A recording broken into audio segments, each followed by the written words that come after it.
Pues buenas tardes y bienvenidos a todos y a todas a la web del IAI. Mi nombre es Cecilia Pedrés, soy antropóloga y miembro del Instituto Antropología de les Illes, también miembro del Grupo de Estudios de América Latina de esta asociación. Antes de presentar a nuestra invitada, quiero agradecer a Miguel Ángel Cernuda, secretario del IAI, su esfuerzo para que estas videoconferencias puedan seguirse en nuestra web, y a Pilar Rivas por el cartel. Para la conferencia de hoy de nuestra sección Vidas en espera por una antropología en tiempos de la COVID-19, tenemos el placer de contar con la doctora en antropología Katia Yocasta Núñez Castillo de la Universidad de Lleida, que nos va a hablar sobre bandas latinas y jóvenes a partir de su trabajo etnográfico transnacional en Madrid, Nueva York y Santo Domingo. Bienvenida, Katia, y muchísimas gracias por querer colaborar con el IAI. Muchas gracias a ti, Cecilia, y a todos vosotros por la invitación y a vosotras. Bueno, Muy bien, como has nosotros dicho, encantados. Te presento y después empezamos, ¿vale? Pues vale, Yocasta Núñez Castillo es antropóloga social y cultural por la UNED, máster universitario en Juventud y Sociedad de la Universidad de Girona. Ha hecho su doctorado en la Universidad de Lleida, en Cataluña. Es colaboradora en el proyecto Transgang de la Universidad Pompeu Fabra. Ha hecho estancias también de investigación en el John Jay College of Criminal Justice de la City University of New York y en la Universidad Autónoma de Santo Domingo, en República Dominicana. También ha llevado a cabo actividades científicas en proyectos sobre juventud y violencia como miembro del Grupo de Investigación Juventud y Sociedad de la Universidad de Lleida y de la Universidad Pompeu Fabra. Ha participado en diversos proyectos de investigación sobre temas de garantía juvenil, empleo, migración, bandas latinas y juventud. Y también ha participado en diversos congresos y seminarios internacionales en Boston, México, Cuba y República Dominicana, y también en congresos y seminarios en España. La conferencia que nos ofrecerá hoy la doctora Katia Núñez se titula Los Dominican Don't Play y Trinitarios, etnografía transnacional en barrios de Madrid, Nueva York y Santo Domingo. Podéis mandar los comentarios y preguntas para nuestra invitada al chat y al final de su ponencia Katia podrá contestaros. Cuando quieras, Katia. muchas gracias. Esta presentación está basada sobre todo en mi tesis doctoral, que fue sobre generación, género y violencia en agrupaciones juveniles de calle, en específico los Dominican Non Plays o DDPs y Trinitarios o Trinis, es la etnografía transnacional en estos barrios, en estas ciudades, en Madrid, Nueva York y Santo Domingo. Yo me he centrado solamente en el aspecto de la etnografía porque ya la tesis era bastante espeso y bastante larga, entonces preferí centrarme o enfocarme en este tema de la etnografía sin dejar de lado, por ejemplo, la parte metodológica que me pareció interesante. Bueno, voy a comenzar contando por qué yo me interesé por este tipo de investigación, ¿no? Por las que se llaman bandas juveniles en España, ¿no? Yo trabajaba en una asociación en uno de los distritos de Madrid, en Tetuán, y yo soy de origen dominicano, entonces me abordaron para preguntarme sobre estas dos agrupaciones, porque lo que se sabía era que en un desfile de carnaval dominicano, que esta foto que aparece aquí, corría el rumor de que estas dos agrupaciones se iban a enfrentar. Entonces eran agrupaciones de dominicanos y por lo tanto me preguntaron a mí. Yo la verdad es que lo dudé muchísimo porque dije que siendo dominicanos dudaba mucho que se enfrentaran en una actividad de dominicanos, ¿no? Entonces, bueno, yo me equivoqué totalmente porque realmente el carnaval terminó, o sea, el desfile de carnaval terminó en la Plaza de la Remonta, que es una plaza donde termina, muy famosa, donde terminó el desfile, y sí que hubo peleas entre miembros de los dominicanos y de los Dominican Don't Plays, de los DDPs y de los trinitarios, porque ya se habían citado para enfrentarse allí. Entonces tuvo que intervenir la policía, hubo heridos, etc. Entonces ahí yo me di cuenta que yo no sabía absolutamente nada sobre estas dos agrupaciones, aún siendo dominicana. Yo cuando eso ya estaba estudiando antropología en la UNED y decidí que este sería el tema de investigación porque yo realmente no conocía nada, ¿no? Yo ya podía ir a hacer lo del ejercicio de extrañamiento, etcétera. Y, ay, perdón. Y entonces ya decidí centrarme en el tema de Dominican on Place y de DDPs y trinitarios. Esta foto es de de la primera etapa, que es lo que voy a abordar ahora. Fueron varias etapas en las que yo comencé justo con el trabajo de fin de grado de... Creo que no te entiendo. Ay, perdón, me voy a quitar esto. Con el trabajo de fin de grado de la Universidad de la UNED, del trabajo de fin de grado de antropología, fue como el acceso al campo, ¿no? Al que pertenece esta foto, que fue cuando yo empecé, fui a una cancha de baloncesto con un portero que me abrió las puertas en el barrio, y entonces accedí a unos cuantos chicos que eran del entorno de IDP. Esto fue en 2015. Yo hice, creo que 6 entrevistas a jóvenes, y en esa primera etapa había un chico ex miembro de los Trinitarios, un ex miembro de los DDPs y luego otros chicos del entorno de los DDPs, que ahora voy a explicar la diferencia. En la segunda etapa, que fue la fase de inversión en el campo, bueno, esta parte es todavía de la primera etapa, en la cancha de baloncesto, donde yo generalmente iba a hacer las entrevistas. Esta segunda etapa ya sí que se incluyeron chicas, porque en el trabajo de fin de grado, una de las cosas que dejé pendiente fue la participación de las chicas en la agrupación. Entonces, en la segunda etapa, una vez cerrada la primera etapa, cuando presenté el trabajo de fin de grado y todo lo demás, entonces me reuní con los chicos para devolverle las conclusiones, que bueno, era como antropóloga mi deber, ¿no? Y cuando yo me reuní con ellos, ellos empezaron a hacer una demanda sobre un taller de empleo. Y bueno, yo ya tenía en mente empezar el máster de Juventud y Sociedad en la Universidad de Girona. Y lo que pensé fue en ese taller que yo misma organicé con una asociación y con ayuda del cónsul de esa época y con muchas redes del barrio. Incluso pedimos un aula en uno de los centros municipales del distrito donde yo iba. Invitamos a chicas. Para ese taller invitamos a chicas. Entonces, esta fue la primera reunión que hubo después de esa devolución, donde las chicas fueron, incluso una fue con su bebé, y varios de los chicos que participaron en la primera fase, y ya entraron las chicas en la segunda fase. Ay, perdón. En la tercera fase, es la fase de etnografía, que ya la abordaré con más detalle más adelante, que ahí ya sí hubo un salto de no solamente la etnografía en casa, sino en Madrid, en 2 distritos, sino que ya voy a otras ciudades como Nueva York, que de donde empezó todo, y luego también a República Dominicana, donde también se había exportado el modelo de los DDPs y los trinitarios desde Nueva York. Luego la última fase, que es la fase de redacción y análisis de la tesis, es donde se supone que hay un cierre del trabajo de campo y un cierre con el grupo, pero como pasa en antropología, siempre tienes que estar entre la mesa, como dice Díaz de Rada, y el campo, y bueno, todavía en la cuarta fase incluso hubieron algunas entrevistas en profundidad, porque había cosas que no, sobre todo en Madrid, que no se habían abordado. Bueno, estas fotos ya las vimos, son de la primera y la segunda fase de la investigación. Y luego yo no voy a entrar mucho en los aspectos técnicos de la tesis, pero sí me parece importante decir que la metodología, por ejemplo, utilizada para hacer el trabajo de campo, como todos sabemos, nuestra principal arma es la observación, que en un momento inicial fue no intrusiva, porque la observación era solamente ir a los parques, intentar acercarme a ellos, por ejemplo, con los trinitarios, que fue más difícil, fue 2 años después de haber empezado con los DDPs. Iba todas las tardes a una plaza, me sentaba allí en un distrito en el que yo había trabajado, en Tetuán, pero al principio me costó acercarme hasta que ya ellos me dieron la entrada, ¿no? Me dieron cabida, y luego empezaba, también se hacían acompañamientos con los chicos, les acompañaba a servicios sociales, a hacer gestiones personales, a documentación, a darse de alta del padrón, etcétera, ¿no? Porque ellos estaban muy perdidos en muchos de estos trámites, y sobre todo porque veían a servicios sociales como parte de la policía, como que les iban siempre incluso creían que yo era parte de servicios sociales porque tenían una visión muy negativa. Entonces, las cosas que se hacía o que yo hacía era llevarles a estas diferentes oficinas de la administración para que ellos vieran que no había ningún peligro porque fueran, ¿no?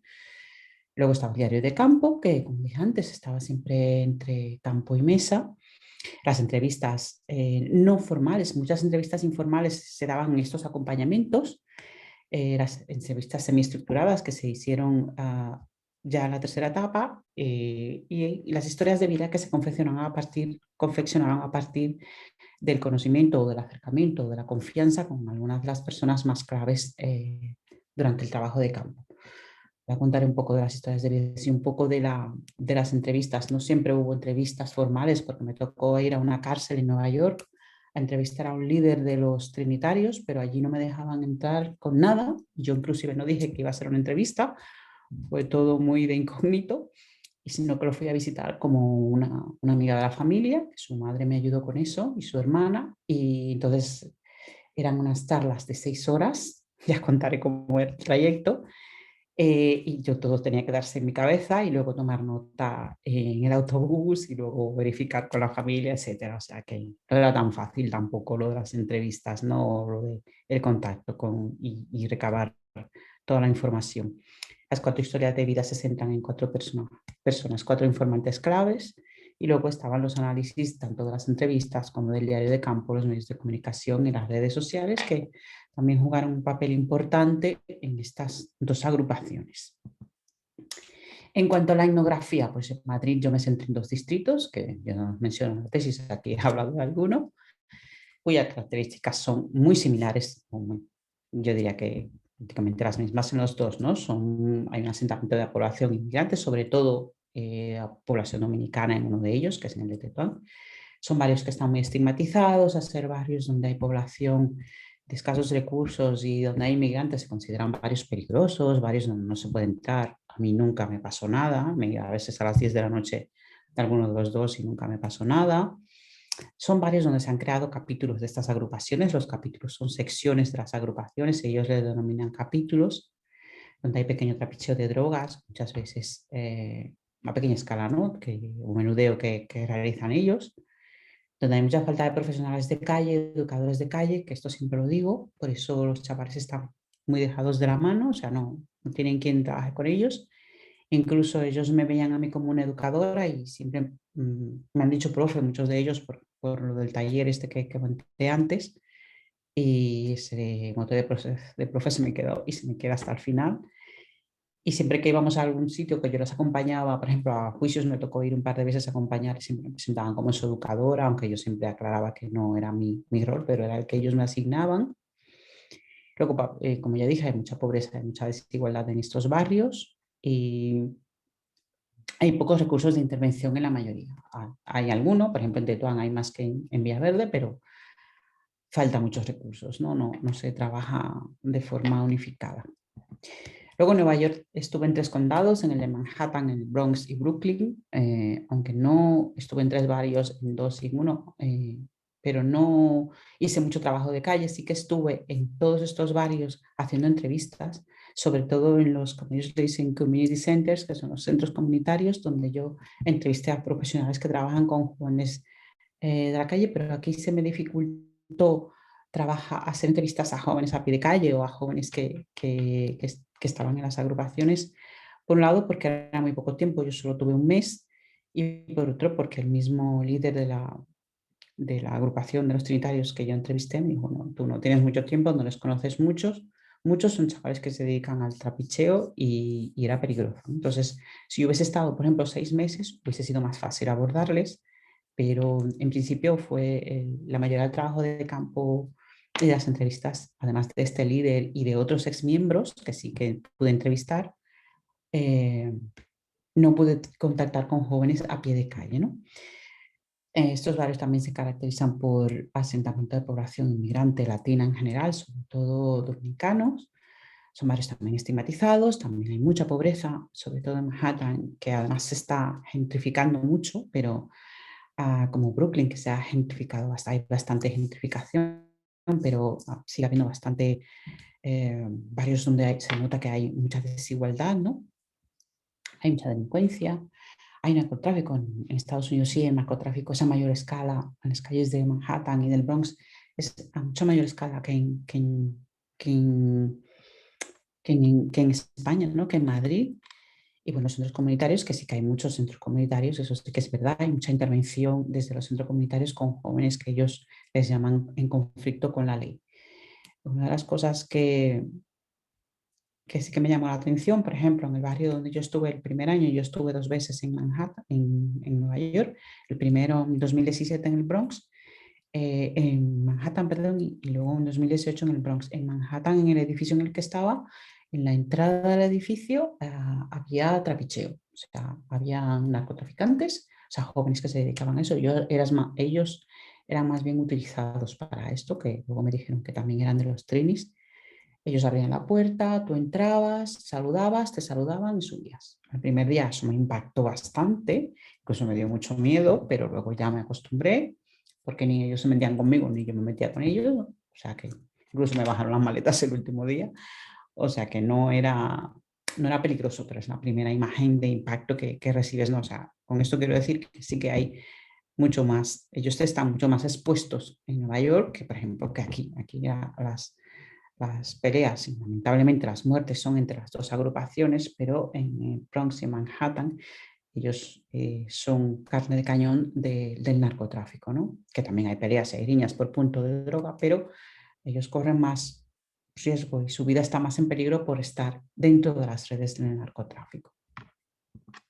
Luego en Santo Domingo estuve en 5 barrios, en otro barrio, en otro pueblo que no se llama San Fernando, pero que tuve que cambiar el nombre, estuve en 2 barrios y bueno, en Santo Domingo, que es además mi ciudad natal, las características principales es que hay muchísima pobreza, mucho más aguciada, mucho más fuerte que aquí, que en Madrid o que en Nueva York, mucha desigualdad social, son barrios también muy estigmatizados, barrios donde no entra todo el mundo. Yo inclusive pude entrar allí porque fui de la mano de un proyecto inclusive del gobierno de aquel momento, pero tenía un amigo del colegio que era uno de los subdirectores y me apoyó bastante y me ayudó a entrar en los barrios. Entonces yo entraba con un chofer a cada barrio, con un chofer del proyecto que me acompañaba y que había sido líder comunitario y que me ponía en contacto con los líderes comunitarios y así era como yo podía hacer las entrevistas.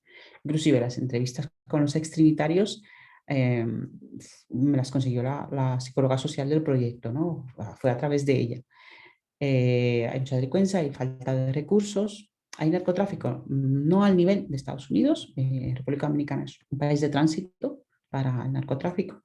Los chavales están más bien como, son igual que aquí, son los cogen de mula, ¿no? O sea, ellos son los que reparten o los que venden, son el último eslabón, como en Estados Unidos, pero y también están se arriesgan mucho su vida, pero los chicos de los trainees y de las naciones, como les llaman ellos, se dedicaban menos a esto, aunque parece que en las noticias, la alarma social y lo que se dice por los medios es que ellos se dedican exclusivamente a esto y que son bandas de criminales organizados, cosa que no es cierto porque las bandas de criminales organizados son otras, ellos eran naciones, pandillas, que sí que se dedicaban al menudeo, eran utilizados por el narcotráfico, pero no era su actividad principal, ¿vale? Hay proyectos de intervención como el que yo estuve y también hay capítulos como en Madrid o como en los barrios de Nueva York, ¿vale? Ahora cuento un poco la diferencia entre la estructura de las dos organizaciones en las 3 ciudades porque no es igual. Voy a comentar un poco sobre las 2 agrupaciones. Los trainees o los trinitarios se crearon en la cárcel de Wyoming, en el Correctional Facility de Rikers Island en Nueva York en el 1989. Esta cárcel está en Manhattan. Es una cárcel que, como de paso, ellos están ahí 2 años en la primera fase de su proceso, ¿no? Hasta que ya les sale una condena definitiva. Están en Rikers Island y allí se creó los trinitarios con la idea de defenderse de los Bloods. Los Bloods es también una gangs, como dicen en Estados Unidos, una pandilla, sobre todo ¿cómo se dice?, integrada por afroamericanos. Entonces, había un pique ahí entre los latinos y los Bloods, porque los dominicanos que apenas hablaban el inglés, eran personas con muy pocos recursos, a veces no tenían mucha familia. Entonces, uno de los líderes que creó la agrupación, que le decían Caballo, la creó precisamente para defenderse de los abusos de los Blues y para que los dominicanos que entraran tuviesen un apoyo, tuviesen, qué sé yo, un pack de bienvenida, supieran que tenían ahí dentro una familia, porque a veces no tenían ni siquiera familia. Y bueno, el líder que yo entrevisté, que mi tesis se llama JC, me contó todo esto y me contó que ellos la crearon sobre todo con la idea de apoyo y de defenderse, ¿no? Pero no con la idea de que fuese, de que se dedicaran al narcotráfico. Lo que pasa es que cuando la agrupación sale a las calles, o sea, los chicos que entraban en la cárcel de origen dominicano se convertían en trinitarios. Esos chicos que estaban 4 años, 3, volvían a salir a las calles y se dedicaban en las calles a lo que había en las calles, que es el narcotráfico y la delincuencia en general. Muchos de estos chicos que salían siendo trinitarios creaban sus capítulos en las calles de Nueva York y se dedicaban a lo que se dedicaban en las calles de Nueva York. Pero inicialmente eh, eh, la organización no se crea para esto. Eso es lo que siempre me ha dicho Jay-Z, ¿no? Incluso está condenado a una condena federal de 19 años por ser el líder, uno de los líderes que creó la agrupación, porque el FBI le mete mucha presión para que dé nombres de la calle, pero él cumplió una condena de 20 años y realmente, aunque sí que tiene contacto con líderes de la calle, él no maneja las calles porque está cumpliendo una condena, ¿no? Entonces, le tienen todo requisado, incluso yo le escribo y él me escribe, las cartas que yo mando se la leen, las que me manda también se la leen, o sea, está bastante vigilado, es imposible que él maneje las calles, pero es una forma de presionar del FBI, ¿no? Luego, los Dominican Long Place se crean en las calles de Manhattan, no se crean en la cárcel, porque todo el que entraba a la cárcel en Nueva York era trinitario. Pero luego, lo que me contó Jay-Z es que en una fiesta, en una disputa por una chica, de dos líderes se dividen y se crean los Dominican Power, que inicialmente se llamaban Dominican Power, que luego lo pusieron otro nombre, como Dominican Don't Play. Lamentablemente yo no pude entrevistar a ningún DDP en Nueva York, solamente trinitarios, porque mi acceso principal fue a través de un ex miembro de los trinitarios que estuvo en el John Jay College, donde yo hice la estancia, y él fue que me puso en contacto con Jay-Z, con su familia, pero no tuve contacto con Dominican Don't Play. Por lo tanto, yo lo que tengo son fuentes que me han dicho esto, pero ningún Dominican Don't Play en Nueva York me ha verificado esta información. Luego, como dije, tiene diferentes fases, ¿no? Cómo llegan hasta aquí, hasta España, cómo llegan hasta los países de destino. Primero se crean en la cárcel de Nueva York, que es pueblo o nación, allí no hay capítulos, sino que todos son una nación. Luego salen a las calles, como dije antes, de Manhattan y se dedican a lo que ya hay en las calles, no que los trinitarios inventaron, es que ya estaba, y los DDPs. Los DDPs se crean en las calles de Manhattan, supuestamente tras una disputa entre dos líderes. Empieza la disputa entre estas dos organizaciones porque, claro, al estar en las calles de Manhattan manejando puntos de droga, las primeras disputas o las disputas en principio son por estos puntos. Esto se volvió ya, se normalizó que estas dos pandillas fueran rivales y se enfrentaran, y cuando el modelo se exporta a República Dominicana, que se crean más pandillas, más naciones, como dicen ellos. Allí había Latin Kings, Dorados, Ñetas, Trinitarios, Blues, había de todo. Yo entrevisté incluso a un ex miembro de los Blues y otro chico que fue de varias. Ya tenían la idea de enfrentamiento también con las que ya eran pandillas rivales en Estados Unidos. Este modelo vuelve y se exporta a países de destino como España, Italia y otros países, e incluso en Suiza y en Reino Unido hay miembros de las dos organizaciones, y que siempre se exporta desde el modelo de rivalidad, ya no tanto por una cuestión de pelea por punto de drogas, porque eso no se ve aquí, pero sí son modelos ya exportados con esa rivalidad, y siempre seguirán siendo enemigos. Ellos se consideran enemigos, aunque son los dos dominicanos, aunque son reivindican, están llenos de simbología de la patria, ¿no? Nacionalista, pero reivindican también la disputa entre ambas agrupaciones. Luego voy a comentar un poco de los Trinis de Madrid. Ellos se crean en la cárcel de Alcalá Meco, es lo que me comentó un funcionario de cárceles, el 14 de abril de 2001, lo crean 3 jóvenes, utilizan los colores, ambos utilizan los colores de la bandera dominicana, el rojo, el azul y el blanco, pero el rojo, azul y pues el negro, pero es blanco, perdón. Los trinitarios, para diferenciarse de los DDPs, le agregan el negro. El negro es porque el escudo que está en la bandera lleva dos ramas de dos laureles y ese color verde lo integran a su estética y ellos, por ejemplo, le dan mucho más valor o potencian más el verde para diferenciarse del negro de los DDPs. Por ejemplo, la bandana que llevan a la cabeza es verde.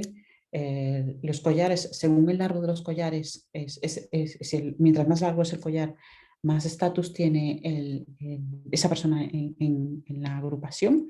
En muchas de sus fotos y de lo que cuelgan en internet, sobresale mucho este color, el verde, ¿no? Para diferenciarse de los tipis.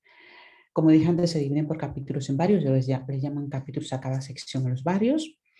Utilizan iniciales y numerología muy simbólica, en su simbología muy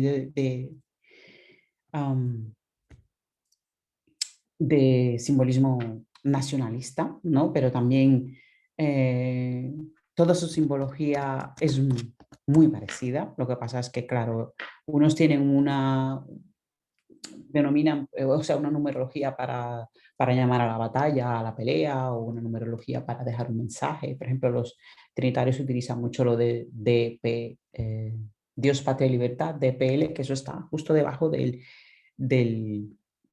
escudo de la bandera dominicana y eso está en muchos de sus mensajes para llamar a la pelea o para poner grafitis en la pared, etc. ¿Vale?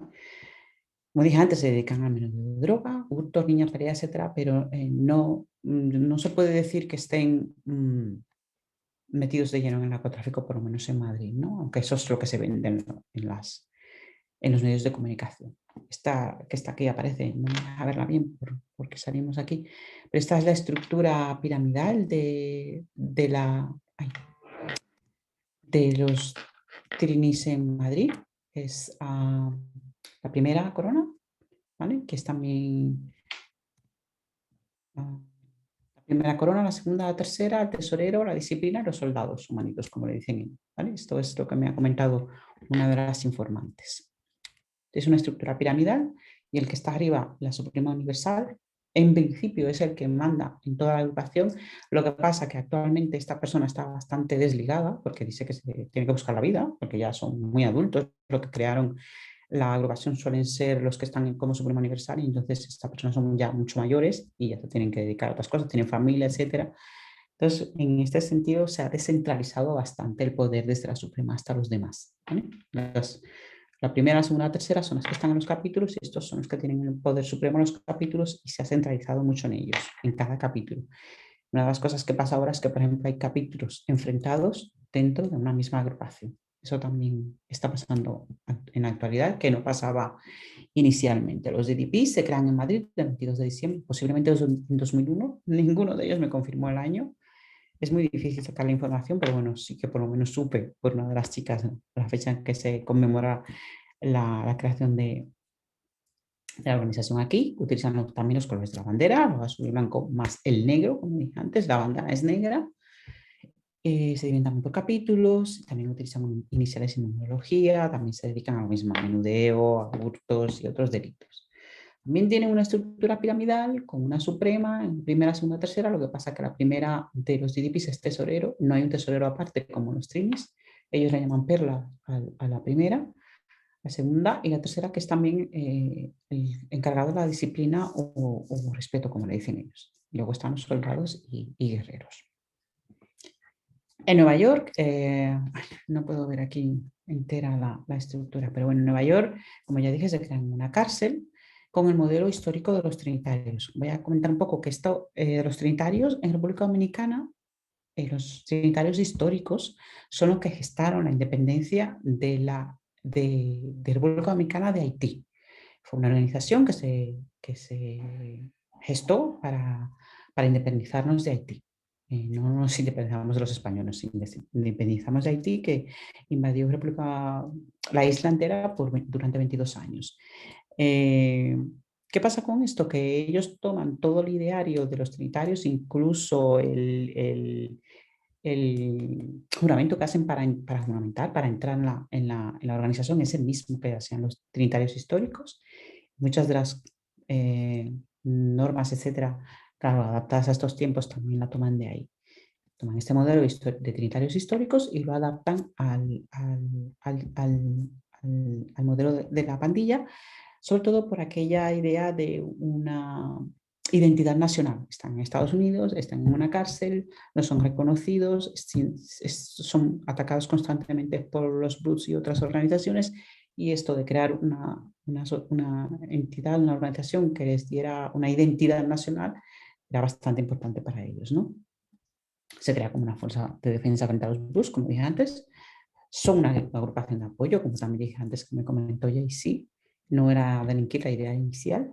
En las calles, cuando salen, que ya se dedican a lo que hay en las calles, también se divide por capítulos y son captados por los narcos como peones, ¿no? La mayoría de los jóvenes que están, de los trainees que están, o de los DJPs que están en las calles dedicándose a esto, son captados por los narcos, ¿vale? Son chavales que vienen de familias muy humildes, hay historias muy desgarradoras que ellos no me contaban, y es fácil captarles porque ellos viven en una sociedad o vivimos todos en una sociedad muy consumista, pero allí todavía se potencia más. La única forma de tener, por ejemplo, unas buenas zapatillas, me decía uno de ellos, o en Dominicana, o ropa deportiva de marca, era accediendo a este tipo o metiéndose a este tipo de cosas como el narcotráfico, ¿no? Como ser peones del narcotráfico. Dentro de la cárcel era diferente la estructura, yo aquí no puedo ver bien, mira, Duarte, Suprema Bandera, primera, segunda, tercera, y los demás que aparecen aquí, porque allí no hay capítulos. Entonces, el Duarte era la Suprema, que había sido Caballo el que la creó, y luego pasó a ser JC. Y luego los demás que estaban se dividían por los diferentes centros penitenciarios, había primera, segunda, tercera, y cada centro penitenciario tenía su estructura. Es lo que me comentó JC. Luego, todo el que no pertenecía, el que no estaba dentro de la estructura de liderazgo, era el tribu, los manitos o el pueblo. Una nación, como le dice JC. En República Dominicana la estructura es diferente. Hay un Duarte, que fue cuando deportaron a Caballo, el que la creó en Estados Unidos, él era el Duarte. Perdón, voy a decir esto, que los tres principales trinitarios históricos que gestaron la independencia de la República Dominicana, uno de ellos era Juan Pablo Duarte, Ramón Matías Mella y Francisco de Rosario Sánchez. Por eso el líder máximo en la cárcel, allí en Estados Unidos, le decían Duarte, y luego en la República Dominicana también pasó a hacer así porque este líder fue deportado, ¿no? Y luego lo mataron en la cárcel, y otra historia y mucho más escabrosa, ¿no? En República Dominicana las naciones, o pandillas de naciones, se crean a partir de la década de los 90. Esto coincide mucho con las deportaciones, porque en Estados Unidos un dominicano que cumple condena, como le pasó a Caballo, una vez cumple su condena, le deportan. Da igual si tiene residencia o no. Los únicos que no deportan son los que han nacido allí. Jesse, por ejemplo, nació en Estados Unidos de padre y madre dominicano, pero él nació allí, tenía nacionalidad norteamericana y no lo deportaban. Pero los que tienen la green card, como dicen ellos, la tarjeta de residencia, esos sí son deportables.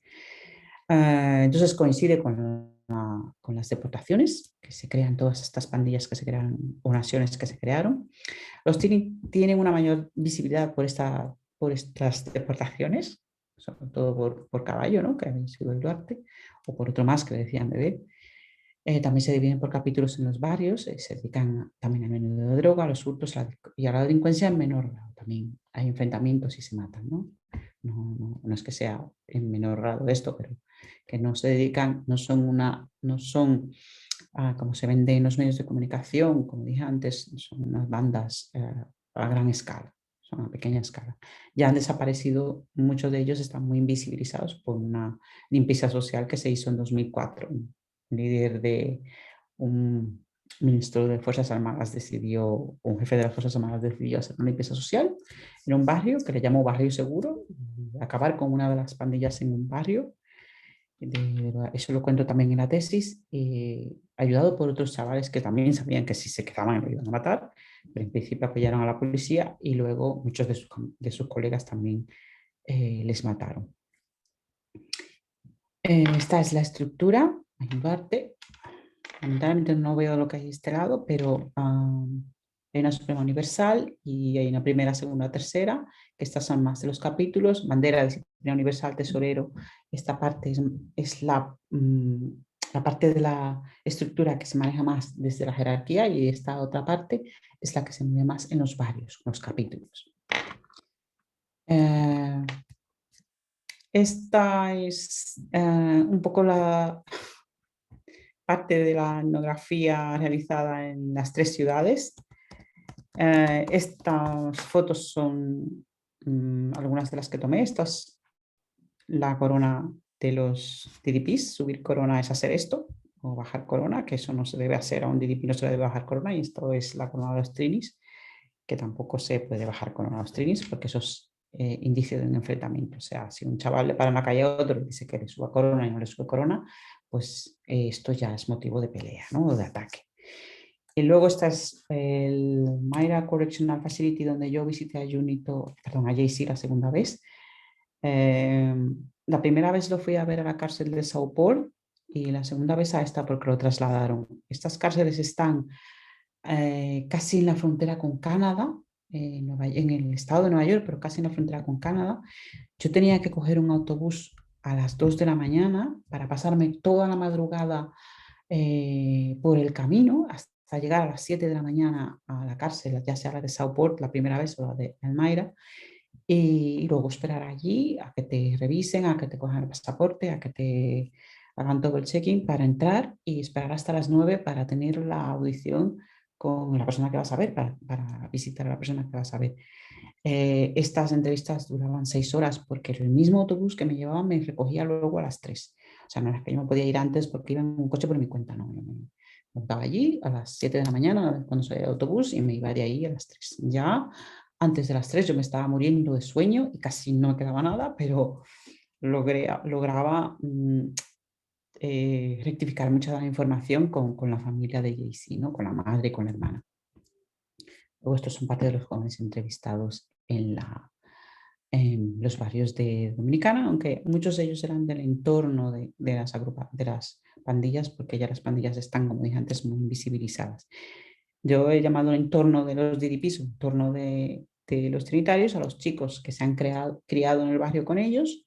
Hay muchos que ha pasado esto, que se sientan en la plaza con ellos, nunca se han juramentado, pero son sus amigos. Incluso alguno ha llegado a, como dicen ellos, correr con ellos. Correr es porque van por la calle y la policía les persigue o les persigue la pandilla contraria, pero no se han juramentado. Entonces estos o son del entorno de los DDPs porque solamente son sus amigos, que muchas de las chicas pasaba esto, eran del entorno de los DDP porque eran o la novia o la hermana o la amiga, etcétera. Aunque algunas crearon su propia banda satélite o agrupación satélite de los DDPs, los trinitarios, que una de las principales historias de vida es una chica que fue líder de las chicas de los DDPs. Bueno, y estas son las historias de vida, ¿vale? Esta es una chica Galia, que es una ex-trini, este no es su nombre, la cara no se le ve mucho, ella me autorizó para poner esta foto. Ella fue miembro de los trinis, una chica con una historia muy dura, que a los 7 años fue violada por el hermano, luego fue violada por una vecina que la acogió y se crió en las calles y un narcotraficante la acogió y ella empezó con el narcotraficante desde los 7 años con un arma y a manejar un punto de droga. Se convirtió en trinitaria, en líder de uno de los capítulos de lo trinitario en San Fernando, que no es el nombre del pueblo, y una de las entrevistas más potentes fue la de Galia, aunque no fue una historia de vida. Luego está Nina, que es una de las que aparece aquí, que es una historia de vida también, una de las chicas que fue líder de los DDPs. Este es JC, el que entrevisté en la cárcel de Nueva York, que fue uno de los miembros que creó la agrupación de los trinis en la cárcel de Rikers Island.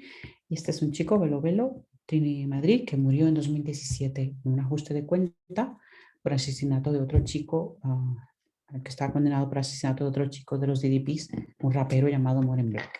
Estos dos personajes, tanto Moren Black como Velo Velo, aparecen también en mi tesis. Luego están las relaciones transnacionales, no me voy a parar mucho en esto, pero es una base muy fuerte de mi tesis, ya que yo tuve incluso que salir fuera para ser parte del trabajo de campo.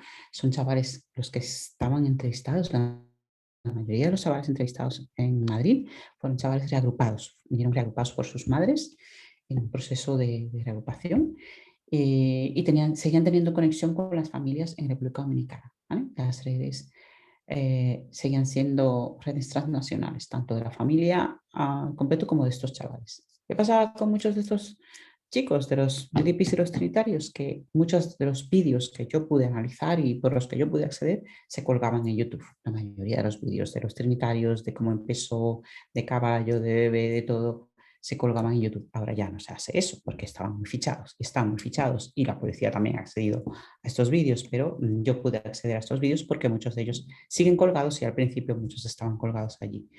Esta conexión transnacional también es desde Nueva York, había vídeos colgados de las calles de Nueva York, de barrios de Santo Domingo, etc. Y luego los medios de comunicación que han creado una enorme alarma social, no solamente aquí, también en Dominicana, en Nueva York, etcétera, sobre estos jóvenes que no toman mucho en cuenta la situación en la que viven, toda la violencia estructural que hay alrededor de ellos y sobre todo toda la falta de recursos, ¿no? Como violencia estructural, que es una forma de violencia estructural.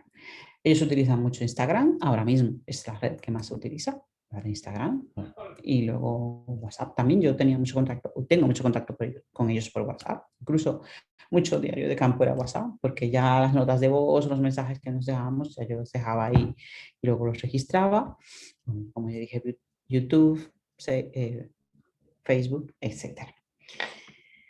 Música, los vídeos, la música también juega un papel muy importante porque hay muchos raperos que, como Moren Black, que lo asesinaron, el difunto Moren Black, que salía de una de las agrupaciones y sus canciones se dedicaban a ellos, o otros como el Lápiz Consciente, que es de los Trinis, etcétera. O sea, la música, el rap, el dembow, el reggaetón, ha tenido mucha influencia también en estas agrupaciones, o ha jugado un papel muy importante. Ya un poco finalizando, ya cuando ya venía a la mesa ya casi a redactar, en lo de ida y vuelta, ¿no? Lo observado, sobre todo, eran estos espacios de vida pandillera, como le dice Alfredo Nateras, que estuvo como en el tribunal de mi tesis, que es un antropólogo, ha estado en El Salvador haciendo un trabajo etnográfico sobre las maras. Él habla del espacio de vida pandillera, que no es solamente un espacio físico, sino también un espacio biosocial, un espacio de interacción, etcétera, donde se toman en cuenta no solamente el entorno físico, sino también la presencia de los y las jóvenes en este espacio. Entonces, lo observado en este espacio era la violencia que se recibía, la violencia estructural que recibían, la simbólica, la violencia que reproducían, la exclusión, jóvenes que también sufrían bastante exclusión, y los roles de género dentro de la pandilla, porque aunque hubo pandilla de mujeres, ellas siempre estaban supeditadas a la orden del líder máximo de cualquiera de las dos agrupaciones, ¿no? Tanto de los DDPs como de los trinis. En estos espacios hay interacción desde la violencia, pero también hay cohesión, hay solidaridad, no solamente por lo que contó Jaycee en la cárcel, sino que también se da en Madrid y se da en República Dominicana. Siempre eran espacios de solidaridad entre ellos, un espacio biosocial, como dice Marisa Pefferman o Nateras, porque su presencia ya ocupa bastante el espacio, es muy visible. Ya ellos no se ponen con la estética de los colores de la bandera y todo aquí, ¿no? Pero no que utilizan una estética más rapera, pero siempre hay su presencia, tienen sus tatuajes muy escondidos o sus collares muy escondidos, pero ya el solo hecho de tener un espacio que ellos ocupan, en el que hacen vida, en el que hay una interacción, eso ya les da otro enfoque, ¿no? Que ya no solamente lo físico. Tienen la identidad grupal, tienen una idea de grupo, porque son chavales muy jóvenes cuando se integran en estas agrupaciones, y la idea de identidad grupal la necesitan como todo adolescente, ¿no? La identidad nacional, como dije antes, cuando se creó en la cárcel y como cuando se crean fuera de la República Dominicana. Son espacios de poder, espacios donde se utiliza el poder, son muy jerárquicos, son espacios de pobreza y desigualdad, son espacios donde se visibiliza mayormente la violencia reproducida, no la violencia que se recibe. espacios estigmatizados, espacios donde los roles de género están muy, muy marcados, las chicas son muy usadas, tanto sexualmente, sexualmente, perdón, como para otras cosas, ¿no? Como para cargar las armas, la droga y para cargar ella con las culpas menores, ¿no? Porque cuando son menores le dicen, bueno, como, y igual que a los chicos, pero sobre todo las chicas, si tú llevas las armas, como eres menor, vas a tener una condena menor, ¿no? Y las chicas en principio tenían como este rol, aunque ellas llegaron a crear su propia organización y una de ellas tuvo que tener bastante liderazgo, que es Nina en mi tesis, pero siempre estuvo bajo la dirección de su pareja, que era el líder de los DDPs. Luego, en las conclusiones, ya llegando casi al final, pues las dos agrupaciones en las tres ciudades es muy visible la violencia estructural que reciben los y las jóvenes. Llevan una carga social muy fuerte, que es la de ser joven y la de ser responsables supuestamente ellos solos de su propio destino, ¿no? Y de que tienen que trabajar por su propio destino, como que todo lo externo, todo lo que hay alrededor no se hace cargo, ¿no? Eso no solamente pasa aquí, sino también en Dominicana y en Estados Unidos, en Nueva York. Los patrones hegemónicos de género que asumen, porque las chicas asumen estos patrones que ya están dados desde la sociedad de origen, ¿no? Muy marcados. Hay chicas que asumen la violencia de la pareja como algo normalizado porque ya lo han vivido en la familia o porque se creen que eso es lo normal, ¿no? Y luego la dimensión transnacional de las agrupaciones, que, como dije, es importante porque se crea en Estados Unidos, se extrapola el modelo dominicano y luego se extrapola el modelo también a la sociedad de destino, que es España. Puntos en común entre las tres ciudades, pues la violencia estructural, la simbólica, la cotidiana, la condición etaria, o sea, la edad de los jóvenes, son jóvenes que entran, son chavales que entran muy jóvenes a la agrupación. En Dominicana había chicos de menos de 12 años en las agrupaciones al principio. A los roles de género, que también son muy marcados, que son los heteropatriarcales, ¿no? La violencia intrafamiliar, hay muchos casos de violencia intrafamiliar, como el de, que mencioné ahorita, de la chica que mencioné hace un rato, pero también de más chicas que me comentaron y que están en la tesis. La estigmatización, las políticas de mano dura, que ha habido mucha política de mano dura en Madrid, sobre todo, en Estados Unidos también, en los chavales, aunque tengan 12 años, cumplen una condena en Estados Unidos, no entran a la cárcel, pero están condenados. Y por eso los centros comunitarios tienen a educadores que se ocupan de acompañarles en estos procesos, aunque sean menores, se les considera delincuentes. Y luego, las diferencias entre TNCDP, perdón, los puntos en común, la dimensión transnacional, el aumento de la clandestinidad o anonimato, aquí ya no están muy reconocidos, se visten como cualquier joven con su estética rapera porque están muy, muy fichados por la policía. Y República Dominicana, sobre todo por lo de la limpieza social, están completamente escondidos. Y en Estados Unidos también están bastante escondidos porque se considera, igual que aquí, una organización terrorista, criminal, y Trump todavía fue más duro con esto. Es una estructura jerarquizada totalmente, tanto en la cárcel como en las calles de Nueva York, como en los capítulos de República Dominicana y de Madrid. Funciona por capítulos en las calles, las normas son muy estrictas en ambas agrupaciones y se maneja desde, claro, al ser jerarquizadas, el poder está muy presente, ¿no? En ambas agrupaciones, lo que es la idea de poder, ¿no? Las diferencias, bueno, hay mayores niveles de pobreza, de las tres ciudades hay mayores niveles de pobreza, por ejemplo, y de desigualdad social, por lo menos más acusado en República Dominicana.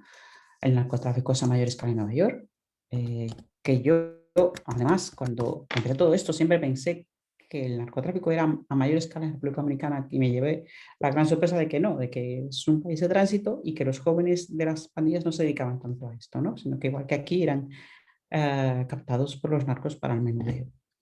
El menudeo de droga en Madrid, igual que en Dominicana, los menores están más expuestas, las menores sobre todo en República Dominicana.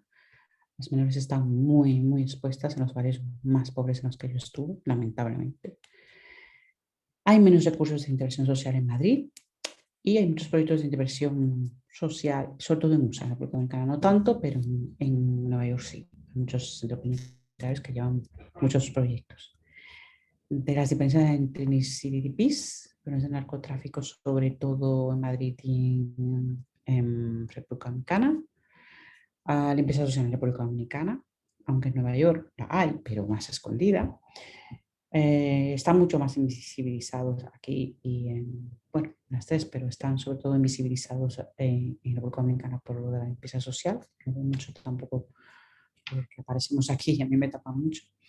Son estructuras con mucha diferencia, como ya dije, entre las tres ciudades. Hay lucha de poderes entre las mismas en Madrid. Ya no son capítulos amigos, aunque sean de las mismas organizaciones. No pasa con todos, pero hay rivalidades entre capítulos. No está tan centralizado el poder. Ya el líder máximo se ha distanciado un poco.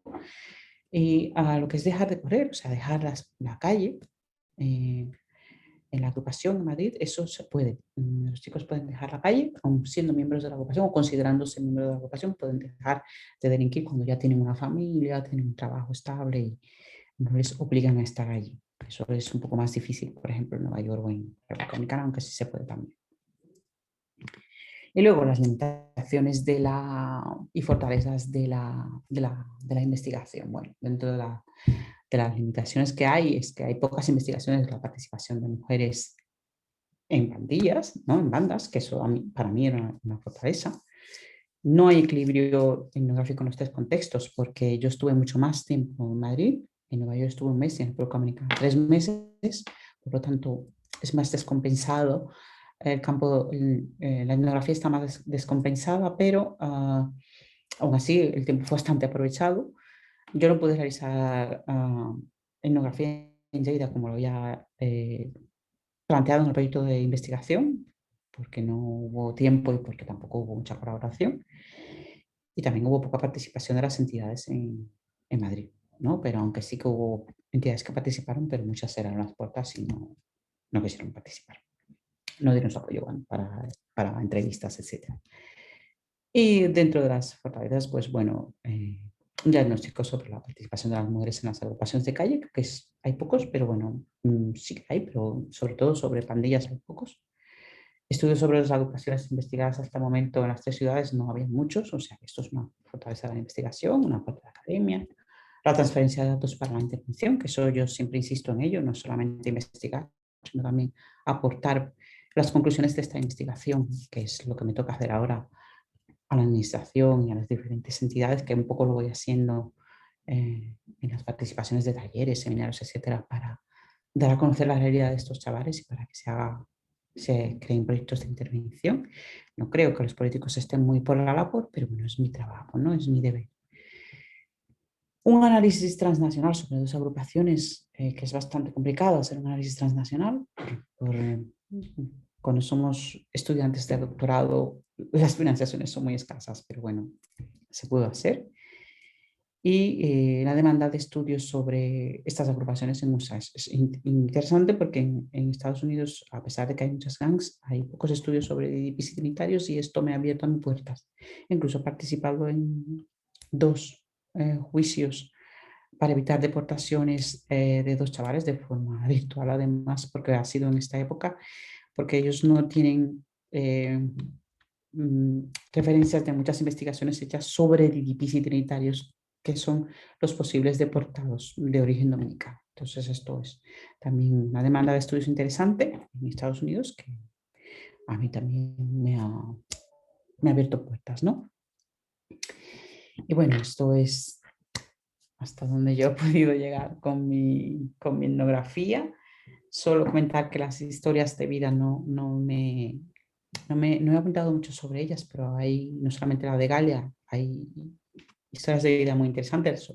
La del mismo Jay-Z, que empezó en las calles muy joven siendo muy joven y con un padre que también era maltratador y vio cómo maltrataba a su madre. O sea, el tema del maltrato intrafamiliar está en todas las historias de vida, en todas de alguna forma.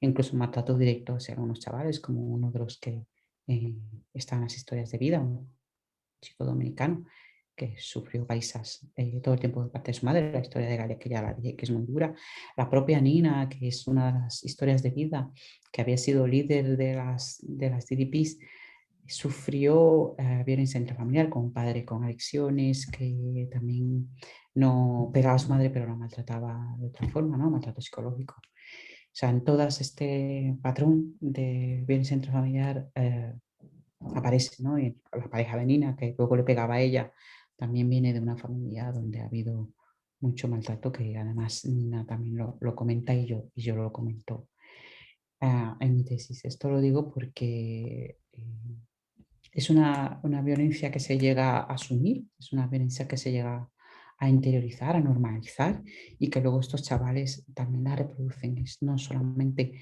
la violencia intrafamiliar, también la violencia estructural de la que yo hablo, de la falta de recursos, de la desigualdad, de la pobreza, de ver cómo otros tienen mucho poder adquisitivo y pueden tener cosas que yo no puedo tener siendo joven y también viviendo, por ejemplo, en España, ¿no? Que yo vengo de República Dominicana siendo un chaval en que mi madre mandaba remesas y vivía mucho mejor y llego a España y llego a unas situaciones mucho peores de las que tenía allí. Es toda esta violencia estructural también es la violencia que se asume, ¿no? Como que se normaliza, como bueno, es mi destino, es lo que me toca vivir y es la que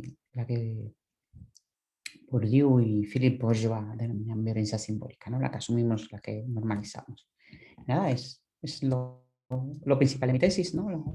La, la visibilización de este tipo de violencia, no solamente de la violencia que se da entre las dos peleas, entre las dos agrupaciones rivales cuando hay peleas, sino también toda la que hay alrededor de ellos y de ellas, que ellos y ellas reciben y luego normalizan y reproducen a través o desde la pandilla. Bueno, hasta aquí mi presentación. Pues muchas gracias, Katia, interesantísimo. Bueno, yo tengo ya varias preguntas, pero bueno, hay un par en el chat. Podemos ir empezando. Bueno, mientras voy leyendo las de chat, yo te quería pedir una de las cuestiones que me surgen escuchándote, si has tenido muchas dificultades para acceder al campo, porque claro, en principio no es un contexto a lo mejor fácil, y si por tu condición de mujer también eso ha dificultado o no, o has tenido más facilidad precisamente por eso. Un poco que nos explicases cómo has podido acceder al campo en estos contextos. Sí, está un poco también la parte de proceso etnográfico, ¿no? De la metodología. En principio, me fue fácil entrar con los DDPs por el portero que yo menciono en 2015, que me da entrada a los chicos, que después se va ampliando muchísimo el grupo hasta llegar las chicas y todo lo demás, pero tuve más fácil el acceso a los DDPs en Madrid. Con los trinitarios fue más complicado, porque ya con los trinitarios yo no tuve ningún portero, sino que me plantaba allí en la plaza hasta que un día me acerqué a ellos y les comenté que yo era dominicana, que era siempre mi carta de presentación y que estaba haciendo un trabajo de investigación sobre jóvenes relacionados con agrupaciones de calle. Yo lo mencionaba de DIPs identitarios y luego ya cuando ellos me dieron un poco de entrada ya les comenté, bueno, estoy haciendo investigación tanto en el otro distrito como aquí, porque tampoco escondía nada de lo que hacía. Nunca tuve ningún problema después que ya ellos me aceptaban. Incluso cuando hay confianza, que ya hay mucha después de 6 años, me han comentado que al principio pensaban que yo era policía, que era de servicios sociales, que era, ¿sabes? Sí pensaban eso y al principio siempre hay mucha reticencia. Con los trinitarios siempre ha habido más dificultad para el acceso a la información. Incluso yo comento una de las historias de vida de un chico que le llamo Tunti en la tesis, que al principio cuando iba a hacer los acompañamientos me contaba todo, incluso me contó de la muerte de Vero Vero, pero luego cuando yo le hice la entrevista formal dijo que él no era de ninguna organización y se echó para atrás. Y yo lo comento así mismo en la tesis. Con ellos me costaba más acceder a información, porque con las chicas es más fácil acceder a información por el hecho de ser mujer, porque me veían como una persona adulta, pero asequible, perdón, con la que tenían confianza. Entonces las chicas sí contaban más. En el caso de Nina, que es una informante clave, pero con los chicos siempre fue más complicado, los trinitarios son mucho más cerrados y ahí sí que me costó muchísimo más. Tuve mucha suerte con Jay-Z, porque Jay-Z es un adulto, es de mi edad, y Jay-Z sí que se abrió y me contó todo, su vida y todo cómo se formó y todo en Estados Unidos. Y también yo creo que hubo bastante feeling, bastante, no sé, hubo bastante química con los chicos y las chicas en República Dominicana también hubo bastante, pues solo fueron 3 meses, pero yo creo que, no sé, hubo algo, la magia de estar en mi propia tierra, no lo sé, que ahí sí que también hubo más facilidad. Claro. Bueno, en el chat Pilar Rivas dice muy interesante, un trabajo espectacular y te quiere pedir cuál es el destino de los chicos cuando llegan a cierta edad, ¿no? En la banda, cuando son adultos. Ujú. Muchos de ellos llegan a dejarla de correr, como dicen ellos, a dejar la calle, ¿no? Dejan de delinquir y se dedican, pues trabajan, pero muchos otros, como pasa con Tunti, que Tunti es mayor, tiene 26 años, es que se mantienen alrededor de la agrupación y caen en un círculo de delincuencia del que no saben. También con otros chicos de los DDPs, o sea, se dedican a diferentes tipos de actividades de economía ilegal clandestina, como le dice Philippe Bourgeois. Intentan trabajar porque Tunti ha buscado trabajo y ha hecho cosas, pero siempre se mantienen en el círculo de delincuencia. Hay un grupo como que le pasa esto, pero también hay chicos que salen que no dejan por ejemplo, de tratarles bien, de ser su amigo. Yo incluso trabajé en un centro que se llama, que es un SEPI, Centro de Integración para Inmigrantes, le dicen así, de la Fundación CESAL, y había un chico que había sido de los trinitarios y trabajaba como educador, no sé decirlo, porque no era educador, pero para ser como el nexo entre los chicos de la pandilla y el centro. Y este chico, ellos lo reconocían y le tenían mucho aprecio. Y yo, claro, era amiga de este chico y eso me abrió puertas también. Claro. Pero les cuesta dejar el Ya. entorno de la delincuencia, les cuesta mucho. Ramona Monedero dice, fantástico trabajo, Katia, interesantísimo, muy productivo y pide, ellos sabían que trabajabas con ambos grupos y si es así, te cuestionaban, te preguntaban, te intentaban influir o implicarte de alguna manera en el conflicto y la rivalidad. No, nunca. Ellos lo sabían, tanto los Ujú. TINIs como los DDPs, porque yo nunca lo escondí. Pero hay una ventaja que jugaba mucho a mi favor y es la edad. Yo no era una jovencita, no era educadora ni siquiera, no soy educadora. Entonces, ellos me veían como una persona que les ayudaba a entrar, a tener acceso a muchísimas gestiones que ellos solo no se encontraban con las herramientas para hacerlo y como un apoyo incluso para acceso al empleo, para ir al mismo SEPI, para ir a otros recursos en el otro distrito. Eh, Ellos nunca me vieron como una persona peligrosa, no intentaron influenciarme de una manera u otra, pero sobre todo porque yo tenía el respeto de no hablar a ninguna de las dos agrupaciones de la otra. Yo nunca comenté nada sobre una agrupación estando con la otra. Entonces yo creo que esa era la parte de confidencialidad que ellos respetaban en mí, pero que ellos también veían que era una persona que respetaba ese código de, de silencio sobre una y otra, y yo también lo respetaba, pero ellos respetaban que yo también lo tenía que tener, ¿no? Que yo no podía hablar cosas de los DDPs con los trinis, yo nunca lo hice. Yo creo que eso también me ayudó a que ellos vivieran con una persona en la que podían confiar, que jamás iba a salir de mí algo que ellos me dijeran, ni a la policía ni a nadie, y que solo sale en mi tesis lo que ellos me autorizaran a que yo escribiera. Claro. Y tú pediste consentimiento, ¿no? A Siempre, todos estos informantes sí, para. consentimiento igualmente, sí. Y en En el la, otro y tuve problemas. en la publicación también, ¿no? ¿Cómo Sí, enfocaste eso a la hora además en mi tesis de está en todos publicar? lados, que está esto, los nombres no están porque ellos nunca quisieron que aparecieran los nombres, el nombre de los barrios no está, pero además yo siempre lo pongo por lo del consentimiento informado, con el único que no pudo pasar, eso fue con Jaycee, que no me pudo firmar nada, porque no se puede decir, la cárcel no me da nada, pero Jaycee sí que me lo dijo de palabra, incluso Jaycee me autorizó a publicar su imagen y me autorizó a poner su nombre, lo que pasa es que como no iba a poner el nadie, no puse el de él, Claro, claro. pero sí que había. Sí, sí. Está Y el consentimiento informado que siempre claro, se firmó con los chicos. claro, claro. Y en los tres contextos etnográficos en los que has trabajado, ¿hay coincidencia de los factores, has mencionado algunos, de los factores que llevan a que estos jóvenes ingresen en las bandas? Y también quería pedirte si hay algún tipo de ritual de ingreso. En los tres hay mucha pobreza y desigualdad, sobre todo en Dominicana es más acusado, ¿no? Pero mira, hay un chico que además lo cuento en la tesis que me contó en una entrevista de estas informales que él vivía con su abuela y su abuela se quedó en el paro cuando empezaron a hacer las factorías en Manhattan, se quedó en paro, se quedó sin dinero y sin subsidio. Y un señor que traficaba le dijo que le alquilara una habitación. Le dijo, yo lo voy a pagar puntualmente todas las semanas. Y además un buen dinero que le daba para comer y para todo lo demás, pagar el alquiler y todo. Pero usted no va a preguntar qué yo guardo ahí, ni se va a meter en nada de lo que pase. Y así mismo lo hizo la abuela. No se metió en nada. Él le pagaba religiosamente su mensualidad todas las semanas y ella con eso sobrevivía. ¿Qué pasó? Que él tenía 7 años cuando empezó todo eso. Él fue creciendo viendo toda esta situación. Y cuando tenía 12 o 13 años, le dijeron, mira, te voy a pagar tanto para que lleves este paquete allí. Y dijo, bueno, me voy a comprar unas buenas zapatillas y me voy a meter en esto. Y así lo hizo. Pero claro, cuando ya él tenía un tiempo haciendo esto, lo agarraron y lo condenaron no sé cuántos años porque estuvo ya en un delito mucho más fuerte, ¿no? En un asalto o participó o fue testigo de algún asesinato. No me lo dijo, pero cumplió una condena bastante fuerte, o sea, de 20 y pico de años, o sea, que sí que fue algo serio. Pero él creció viendo esto.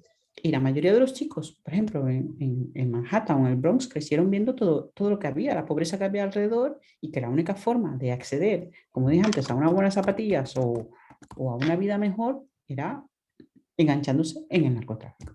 Y así mismo pasaba con los de República Dominicana. Y lo mismo pasa con los de Madrid. O sea, muchos de estos chavales trapichean en pequeñas cantidades, viven en pisos de ocupas y no han terminado ni la ESO. Y claro, todo esto influye en que luego entren en estas agrupaciones, pero además que quienes crean estas agrupaciones al principio se mudan en estos barrios donde llega una gran cantidad de población inmigrante o de dominicanos y dominicanas y son sus amigos de toda la vida. Terminan siendo del entorno o de la agrupación porque se juntan con estos chicos, porque son sus amigos, no por otra cosa. Claro, claro. Pilar nos dice, ¿en algún momento te has sentido impotente ante alguna situación especialmente dura? Sí, en muchos. Sí, sobre todo con Nina, porque Nina es una chica muy especial, está en mi historia de vida y es una chica muy maja, con muchísimos recursos, con muchísimas habilidades y es una chica con una historia de maltrato de su pareja bestial que ahora está saliendo, pero que es complicado porque no sé, te acercas mucho y hay días que había noches que te costaba dormir y me costaba dormir porque eras testigo de situaciones muy duras. Y Ramona pide, cuando hiciste la devolución al campo tras tu TFG, ¿qué feedback recibiste de ellos? Cuando le presenté las conclusiones, perdón, es que se cortó. Sí, del TFG, que tú nos has dicho que después tú fuiste y les Sí, contaste todo. sí. Y también pasó con el TFM, también hubo una reunión, una comida que organizamos y también le hice la devolución. Faltaba de la tesis porque ha sido ahora. Pues yo siempre me he sentido muy acogida por ellos. Y la verdad que esa primera vez me sorprendió porque fueron todos. Fue una comida en un bar del barrio y fueron los 6 chicos y llevaron a sus chicas. Y además yo, bueno, con el TFM no, pero con el TFG no, pero con el TFM cuando la comida me llevé en la tabla el TFM y empecé a leer las narrativas de las entrevistas y se empezaron a reconocer y se sintieron genial y les gustó muchísimo. Yo creo que hay que hacerlo porque ellos y ellas se sienten reconocidos. Yo quiero hacerlo con la tesis, estoy loca por hacerlo, y sentarme y enseñarles las entrevistas para que vean que están ahí y que no están sus nombres ni su barrio, pero que están ahí, que todo lo que me han contado está ahí. Y sí que hay una recepción de ellos, una receptividad, perdón, y el cariño que ya hay, pues sí que lo reciben. Claro. Y Pilar dice, has dicho que hay dos bandas dominicanas rivales. ¿Hay algún criterio particular para que los chicos que quieren entrar escojan una u otra? No, depende del barrio y de donde les toque. Por ejemplo, un chico me decía que además estaba en uno de los distritos, que es en el de Villaverde, están las dos. En una zona, al principio cuando yo entré estaban las dos, ahora se ha movido para otro barrio. Los trainees estaban en una calle y los CDPs en otra. No se podía cruzar para una y para la otra porque era una forma como de provocación, ¿no? De pelea. Y un chico se metía ahí porque eran sus amigos de toda la vida y se metía, y punto. Y ya está. Crecieron en el instituto, o en el instituto los captaban, pero eran del barrio, en el instituto pasaban muchísimo, o eran víctimas de bullying o lo que fuera, y se metían para que ellos le defendieran. Y por otro lado, había chicos por ejemplo, uno me dijo que era de los Trinis, que él era del barrio donde estaban los DDPs, pero que él se hartó de que él le gustaba bailar y creó un grupo de baile. Cada vez que estaban enseñando, se presentaban los DDPs a machacarles. Se hartó y se metió a los Trinis. Esta era Claro. supuestamente la razón por la que entraban. Pero claro, están todos estos factores alrededor. Y yo te quería pedir, tú que has trabajado en diferentes proyectos y con asociaciones, ¿cómo se gestiona en los tres contextos? Desde, digamos, las administraciones y desde las asociaciones de barrios, el tema de las bandas. Bueno, quizás en República Dominicana o Nueva York quizás sea una cosa como que lleve más tiempo y forme más parte de la realidad de estos barrios, pero quizás en algunas zonas de España es a lo mejor un fenómeno más nuevo, ¿no? Y claro, a veces relacionado también con el aumento de problemas de violencia o de narcotráfico en esos barrios, y supongo que hay un interés, o debería, ¿no? Presupongo, en ver cómo se gestiona eso, ¿no? Porque, por ejemplo, estaba recuerdo que en Ecuador, en Quito, hicieron un trabajo de una especie de legalización con los Latin King, que ha funcionado bastante bien. Entonces no sabía si hay algún proyecto así o cómo se está Sí, gestionando. incluso lo mencionó, lo de los Latin King pasó también en Barcelona con mi director de tesis, Carles Feixa, hizo un proyecto, creo que fue en 2006, para la legalización de los reyes y reinas latinas. Crearon una asociación, subieron vídeos, grabaron un CD y al principio estuvo muy bien porque tuvo mucho apoyo y parte de esos dos, de los nietas y de los Latin, como que crearon una especie de acuerdo de no agresión o de paz, ¿no? Pero eso se vino a pique con la ley esta mordaza en la que se les consideraba miembros de una organización criminal y empezaron a ser perseguidos. Y el que había sido miembro de esta organización, aún estuviese ahora como asociación y ya no estuviese en la calle y no estuviese cometiendo delitos, lo procesaban igual si se demostraba que había sido parte de una banda que le pasó a una compañera de Transgang, que ahora está haciendo el doctorado, que fue reina de los Latin King y cumplió condena por 6 meses cuando ya había dejado todo eso. Y en Madrid no hemos tenido ese proceso de pacificación, por decirlo de alguna manera, porque en Madrid siempre se apostó por la mano dura y por un enfoque más punitivo, o sea, de castigo. No se ha apostado tanto por la intervención social, porque, por ejemplo, lo que pasa con Barcelona y Lleida es que hay educadores de calle, un buen programa de educadores de calle, hay un ejército de educadores de calle, en Lleida incluso ya no están los trinitarios, no hay ni trinitarios ni DPs, ya no funcionan porque los educadores de calle siguen ahí, al pie del cañón, y en Barcelona ha pasado lo mismo, los educadores de calle están ahí, pero en Madrid no hemos tenido eso. Entonces, Madrid se ha apostado por la mano dura, por unas políticas mucho más punitivas y más restrictivas, y no la violencia no ha menguado, no ha disminuido, y ahí están las pandillas, todavía. Pues muy interesante, Katia. Si no hay más preguntas, lo podemos dejar aquí. Ha sido un gusto Muchas gracias. escucharte y nada, esperando que ya podamos hacer cosas presenciales y tenerte alguna vez aquí en Mallorca con nosotros, haciendo algún taller, algún seminario o alguna conferencia. Así que bueno, muchísimas gracias y un placer escucharte. Hasta Yo pronto. encantada. Muchas gracias a vosotros y a vosotras, la asociación, por invitarme, y yo encantada, cuando queráis. Muchas Pues gracias. hecho. Hasta pronto, Katia. Hasta Muchas pronto. gracias. Hasta luego. Chao. Hasta luego.